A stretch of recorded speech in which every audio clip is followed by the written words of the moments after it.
Edinar Coin. Dia katakan kalau selama ini dikerjakan dengan baik, artinya orang itu bertransaksi dengan baik, tidak akan rugi, pasti rugi. Nah, berarti kalau memang ada rugi per person, ya kan, itu berarti ada masalah sendiri. Mungkin mereka bikin program-program dan sebagainya. Sehingga komunitas itu 57.000 orang. Kebayang ya, 57 orang. Bahkan hampir setiap sidang mereka itu kumpul di lapangan. Ratusan orang. Itu yang protes dengan adanya sidang ini.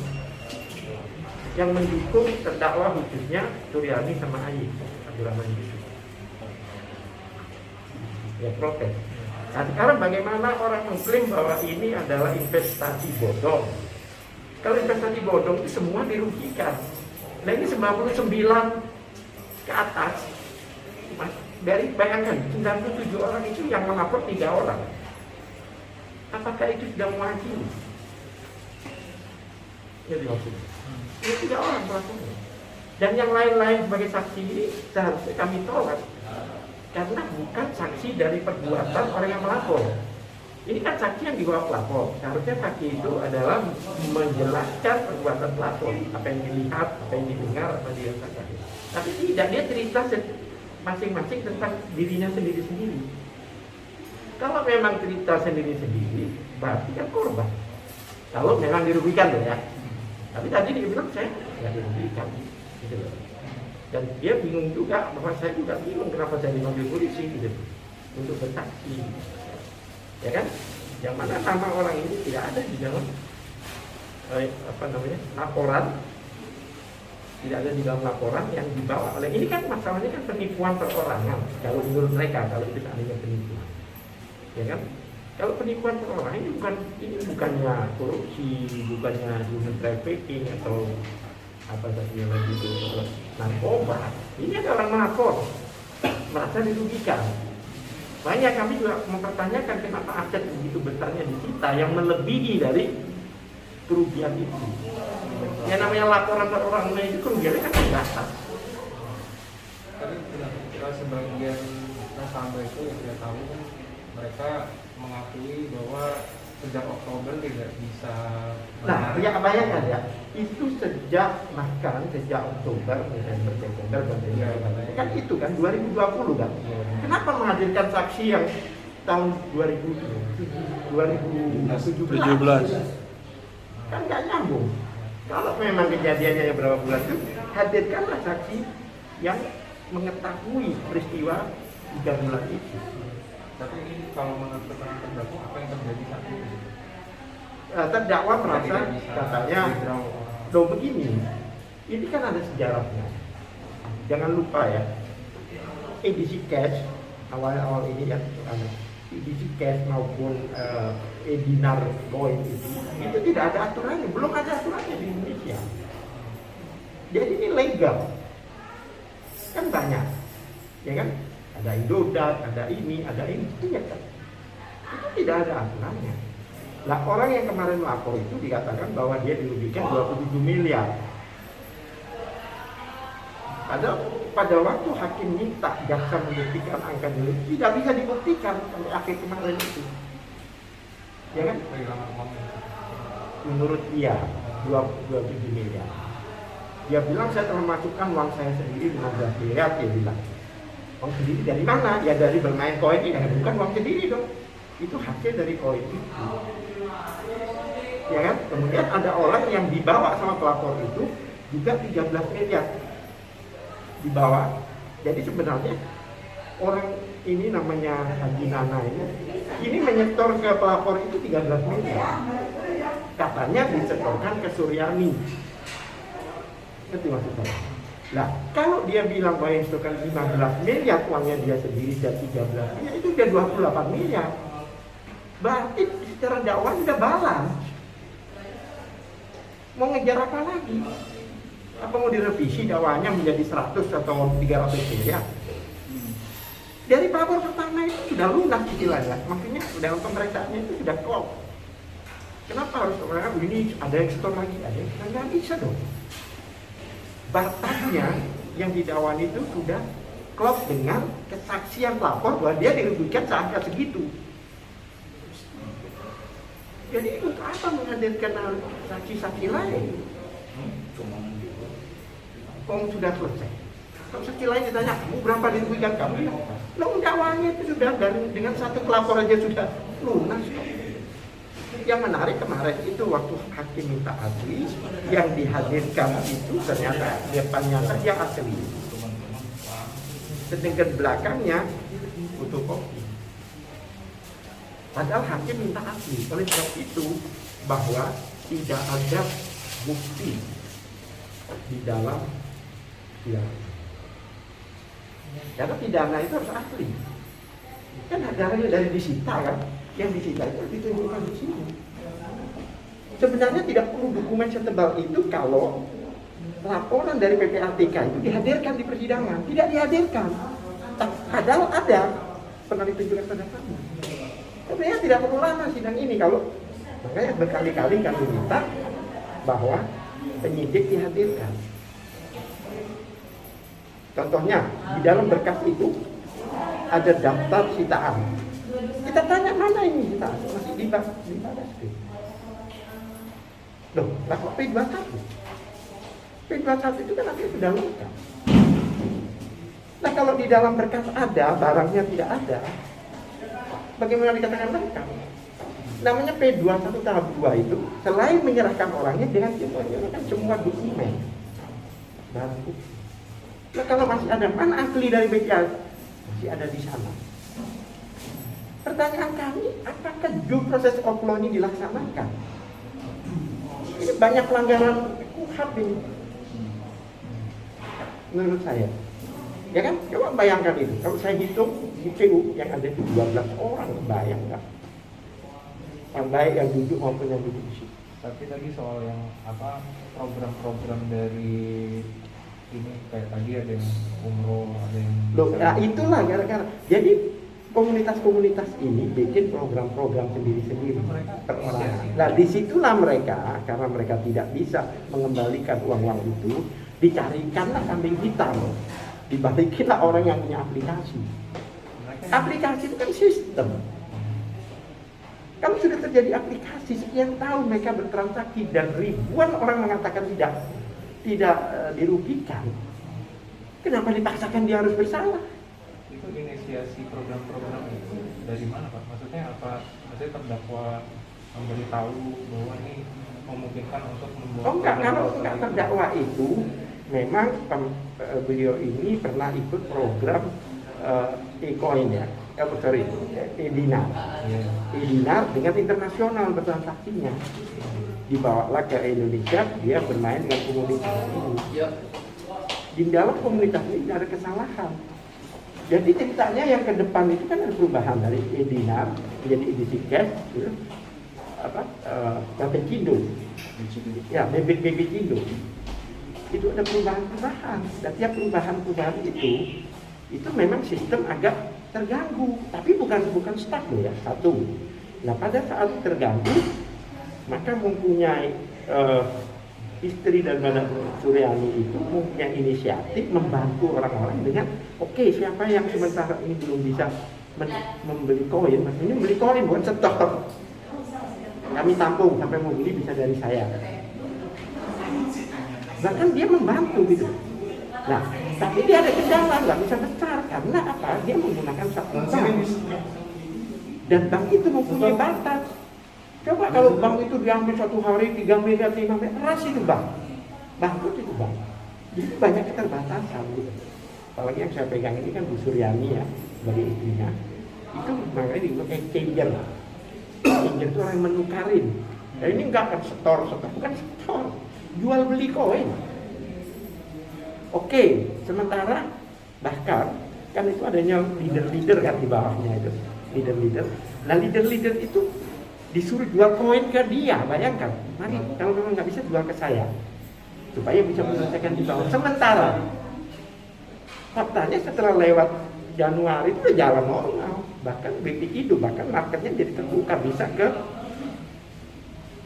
lain apa? Aplikasi. Oh iya. Bisa lain ke bisa ke Indodax, bisa ke mana-mana. Bahkan jadi beritanya ini proses dari perbaikan hang.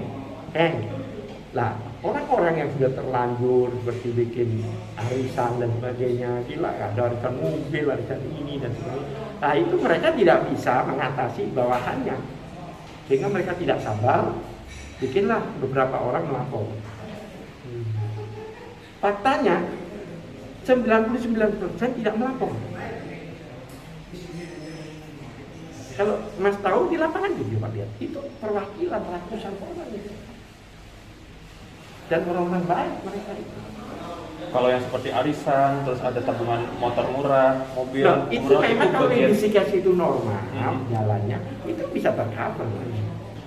Karena edisi cash itu memang, ya kan, yang namanya mining itu, begitu dia bayar 5 juta ya, dia bayar 5 juta, itu mainnya ya. Dan sudah ada term and condition di dalam aplikasi itu. Jadi kalau dia bayar 5 juta, itu bayar klubnya 300, 700 untuk sponsor yang jual itu. Bukan dari atas ya, dari siapapun juga. Ya kan? Ya kan? Sponsor yang 4 juta dijadikan koin. Dan ini bukan ponzi. Bukan skema. Kenapa saya katakan bukan skema? Karena seperti saya membeli koin dari atas, kemudian saya bertransaksi sama yang bawah, saya jual ke bawah gitu. Saya tidak melupakan yang atas. Kalau ponzi itu kan yang atas selalu mendapatkan benefit dari yang bawah, ini tidak terputus, makanya disebut peer to peer. Nah kalau dikatakan ini ponzi dan sebagainya skema, kami keberatan. Seperti money changer ya, Anda tukar dolar di money changer, ya kan? Setelah Anda tukar, Anda bisa tukarkan lagi ke money changer lain. Tapi bisa juga ke sini, tidak harus. Tapi kalau namanya skema itu, yang atas ini harus mendapatkan hasil dari yang bawah. Ini tidak, ini terputus. Jadi kalau saya seandainya Anda sebagai istilah aja ya, Anda sebagai upline saya bertransaksi dengan Anda, saya juga punya koin, saya bertransaksi di bawah, terus dibawa ke bawah lagi, sudah nggak melalui saya, nggak melalui Anda. Transaksi. Jadi exchange sama Exchange, makanya disebut exchanger. Exchanger itu di sini adalah orang yang menangani masalah tukar seperti jual beli. yang banyak di ini. Tapi yang dimaksud ini pada waktu Suryamin itu mengambil alih di sini untuk membantu orang-orang supaya orang tidak kelabakan, kan seharusnya dapat apresiasi dia. Jadi top leader semua itu dibeli sama dia koinnya. Bahkan dia mengelontorkan 400 miliar untuk ke top leader supaya top leader itu bisa menutup atau membantu orang-orang yang exchanger dengan dia. Tapi disalahgunakan, tidak diberikan. Disuruh langsung, ini harus tarik, harus ke Ami, harus ke Suryani. Ini masalahnya. Gitu. Ngerti ya? Jadi bukannya skema. Kalau tidak ada izin, ada izinnya. Ada hak ciptanya, ada dari Menko Info. Yang dimaksud perizinan itu bukan harus izin, juga bisa pendaftaran itu izin menurut undang-undang itu. Ya kan? Bisa langsung menteri, bisa kepala daerah, bisa pada instansi apa istilahnya itu? Instansi lapangan apa itu? Ya contohnya OJK apa gitu, instansi terkait gitu. Bisa itu, maksudnya instansi teknis itu ada di undang-undang. Nah karena edisi cash ini di bawah bursa Kripto Prima dan itu adalah di bawah OJK, di bawah Bapeti, ya kan kemarin karena tidak memberikan laporan beberapa bulan karena orangnya ditahan. Akhirnya apa dibekukan Agustus kemarin. Nah itu kan suatu bukti. Kalau memang tidak terdaftar, ngapain dibekukan kan begitu? Kan dicabut ya. Itu satu bukti. Tapi di sini katanya bukan koin, bukan token seperti Bitcoin gitu. Itu hanya di antara komunitas itu Pak. Itu dasarnya. Ya memang peer to peer kan. Mereka sepakat. Mereka ada term and condition. Ada persyaratan, oke kalau masuk begini, dan selama ini normal saja jalannya. Ingat ya, orang yang diuntungkan itu 99% dari 97.000 katanya itu. 57.000. Makanya kemarin waktu Barreskrim bilang waktu P21, dia bilang ini yang dirugikan 52.000 katanya. Saya kebayang apakah 52.000 itu lapor. Kalau lapor 52.000 seandainya ya kan?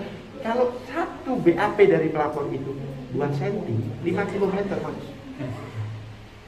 Bayangkan, 2 cm kan 57.000. Logis nggak? Padahal itu cuma 30 cm. Jadi ceritanya ini saksi-saksinya yang menceritakan saya ikut begini itu aja. Kamu atas di bawah ini enggak, saya di bawahnya izin tadi. Dan kemudian ayah waktu menceritakan tentang keberhasilannya dia dikatakan itu mempengaruhi. Ini cerita saya berhasil buka restoran. Dikenakan pasal apa? 28 ayat 1 kebohongan terhadap konsumen. Ini nggak ada hubungan sama produsen konsumen.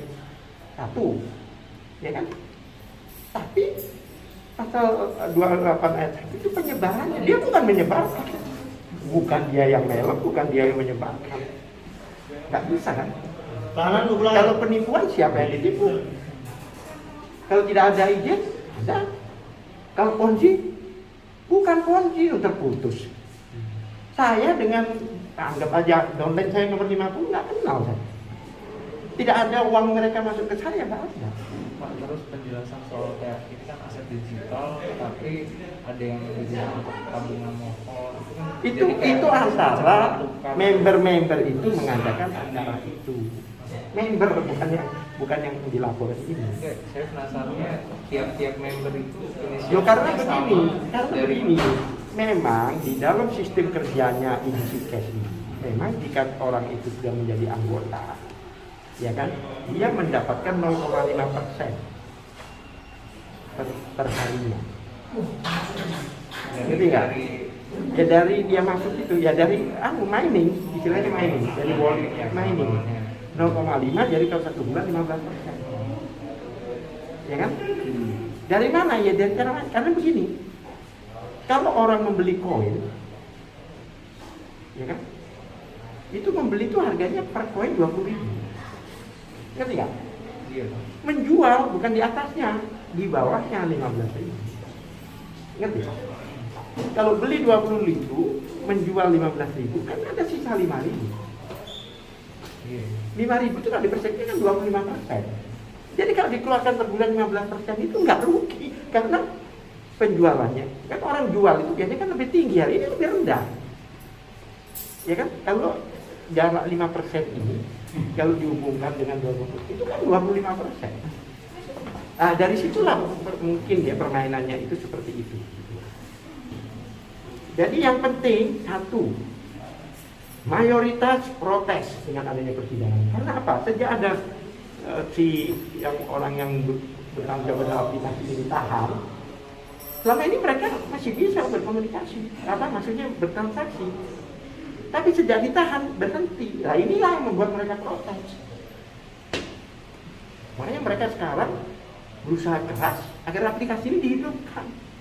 Supaya apa? Supaya transaksi ini kembali. Apalagi sekarang sudah jadi PCPindo ya. PCPindo itu yang bisa bertransaksi keluar kemana saja. Kemana aja. Berarti ini kan kebaikan orang membuat aplikasi ini. Dari tadi itu webinar, ya kan, dijadikan edisi cash yang mana hanya komunitas saja yang bisa bertransaksi. Sekarang dibuka internasional. Begitu terbuka PPPindo dibekukan. Saya nggak tahu siapa yang bekukan, tapi yang jelas tidak aktif lagi. Sehingga orang-orang itu tidak bisa transaksi, sehingga program-program yang kayak tadi itu tidak bisa terlaksana. Makanya saya butuh fight di sini untuk membuktikan, ya kan, untuk memberi pembelajaran pada setiap orang bahwa ini bukan satu kejahatan, ini satu transaksi. Kalau Anda beli dolar, harga 15.000, begitu seminggu depan harga dolarnya turun, apa Anda ditipu? Karena itu sistem. Makanya kemarin dari pihak-pihak yang katanya dirugikan ini kan melakukan gugatan KPU. Kan gagal 2 kali. Maaf aja sambil jalan di depannya Pak ya. Mas di depannya Pak Bapak. Utang piutang di tadi 700 ikut sponsor, 300 itu sewa cloud. Ingat ya, yang namanya aplikasi itu kan dia sewa cloud. Yang 4 juta diberikan koin. Dan koin itulah yang nanti ada yang mau masuk ke saya. Nanti saya jual.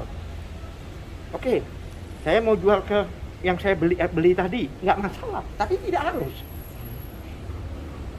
Kemudian ke bawah lagi, ke samping, udah terputus. Yang namanya ponzi atau skema, itu yang di atas lebih kaya dari yang bawah, satu. Kedua, ya kan, setiap ada di bawah ini, di atas selalu dapat. Ya, multilateral kayak gitu ya. Iya, betul. Ini enggak. Makanya babak belur ini, kalau memang mau dibuktikan ponzi. Nggak bisa. Apakah kalau kamu tukar money changer di satu money changer kamu harus di situ juga? Enggak juga dong. Bisa saya tukar ke money changer lain. Makanya disebut exchanger. Exchanger itu orang yang menangani tukar menukar. Dan ini kan enggak disetorkan, bukan disetorkan. Begitu saya tanya, Anda setor apa beli koin? Beli koin. Saya kasih contoh ya. Anda sebagai orang yang jual pulsa, jual kartu. Anda beli kartu, tunjuk aja di Telkomsel. Anda bawa ke Irian kartu itu, ternyata nggak laku di situ. Apakah salah Telkomselnya yang jual ke Anda? Ya kan? Bisa ada jual tempat lain. Ya ini yang di konsepnya. Lah kalau ini konsep seperti ini, hancur negara kita kalau penegakan hukum seperti ini. Ya kan? Itu makanya itu kalau tidak pasang, makanya saya heran, makanya babak belur saksi-saksi di sini. Babak belur. Nah, tadi, apakah ini bersalah? Tidak. Dia bilang, saya ikut dulu mendirikan begini. Selama ini berjalan dengan normal dan sebagainya, tidak ada main-main orang. Ya semua orang dong. Bank pun, ya kan? Kalau dia bermain atau orang yang belajar, ayah katanya memberi pembelajaran, dia ngomong, oh tidak, orang beli pembelajaran kan bukan memberikan satu teknik untuk berbuat jahat. Emang anda dulu kuliah di Fakultas Ekonomi Accounting. Setelah itu Anda di jalan korupsi. Oh, kalau Anda salah itu yang ngajarkan hitung-hitungannya, nggak bisa begitu. Agak semangat ya. Ya kan? Makanya Anda ikuti, menarik ini. Karena menyangkut ribuan orang seluruh Indonesia. Sisi edisi cashnya sendiri ini di luar kasus yang tipe gelap ini gitu. Edisi cashnya sendiri itu legal nggak untuk dipergunakan legal. di Indonesia? Maksudnya kan Kalau nggak kadang-kadang legal kan dibilang, nggak diterima sama Bapet. Bapet Jadi- bukannya nerimanya yang edisi C, bukan edisi cashnya. Oh enggak, edisi cash. Edisi cash. Bahkan kita sudah edisi. Begini Mas, itu kan nama perusahaannya yang didaftar. Iya, iya. Gojek contohnya, ada PT Gojek. TV One, nggak ada PT TV One. Ya kan, tapi produknya itu kan ini. Emang Bapet hanya terima gitu? Enggak, dia sudah mengkaji ini, makanya dia berikan izin gitu, daftar 13 perusahaan yang masuk dalam perusahaan kripto, karena ini baru kripto. Pada waktu berdirinya belum ada, baru tahun lalu. Nah kalau di dalam hukum itu, kalau tidak ada undang-undang yang mengatur, itu bukan pelanggaran.